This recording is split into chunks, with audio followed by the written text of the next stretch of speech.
আসসালামু আলাইকুম বন্ধুরা, আশা করি আল্লাহর মধ্যে সবাই ভালো আছেন। গত ভিডিওতে আমরা দেখেছিলাম Xampp সফটওয়্যার কীভাবে আমরা ইনস্টল করব এবং কীভাবে স্টার্ট করব সেটা। আজকে আমরা দেখব কীভাবে আমরা একটা ডাটাবেজ ক্রিয়েট করতে পারি এবং ইউজার অ্যাকাউন্টসগুলো ক্রিয়েট করতে পারি। সো চলুন আমরা আজকে ভিডিও শুরু করি। আপনারা সবসময় লাইভ সার্ভারে কাজ করার আগে যেটি করবেন সেটি হচ্ছে অ্যাপাচি অ্যান্ড MySQL এই দুইটা স্টার্ট করে নেবেন। আমি এখানে স্টার্ট করে দিয়েছি, তাই এখানে স্টপ আসছে, এই যে এরকম স্টার্ট উপরে থাকবে, আপনারা স্টার্ট করে নেবেন। আমি একটা স্টার্ট করে নিয়েছি এবং লোকাল হোস্ট দিয়ে সার্চ করলেই এরকম একটা অপশন আসবে। দেন আমরা PHP/admin এখানে ক্লিক করব। এই যে এটা হচ্ছে ডাটাবেজ নেম, এটা হচ্ছে ইউজার অ্যাকাউন্টস। আমরা এখন ডাটাবেজ একটা ক্রিয়েট করব। ক্লিক করলাম, ডাটাবেজ নেম ক্রিয়েট করতে বলছে ওরা।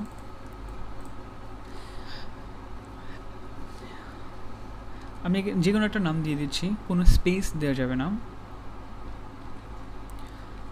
বাড়ি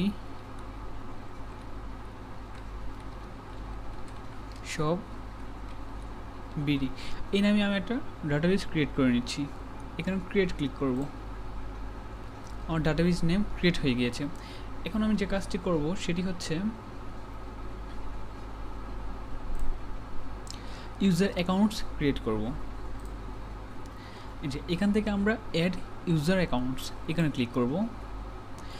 এখানে আমাকে যেগুলো দিতে হবে সেটা হচ্ছে user name, host name, password, retype password, then generate, এটা আমাদের লাগবে না এখানে দিয়ে। দেন আমরা এই সবগুলো আমরা চেক অল দিয়ে সেভ করে দেবো, অর্থাৎ গো দিয়ে দিব।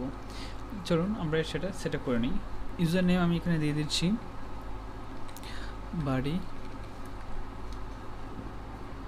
বাড়ি সব। এখানে আমরা দিব লোকাল হোস্ট,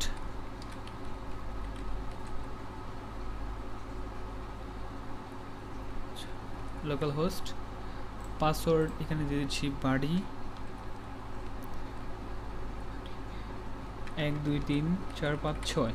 ওকে, এখানে আবার দিয়ে দিচ্ছি আমি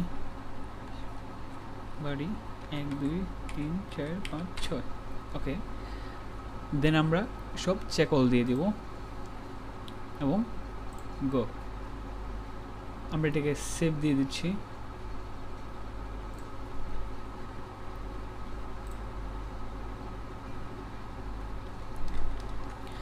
সেভ দিতে গেলে আবার ইমেলের পারমিশন লাগে।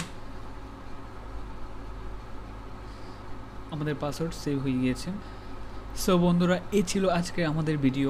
নেক্সট ভিডিওতে আমরা যে বিষয়টি দেখব সেটি হচ্ছে কিভাবে আমাদের লাইভ সার্ভারে ওয়ার্ডপ্রেস ইনস্টল করব এবং সেট আপ করব, রান করব।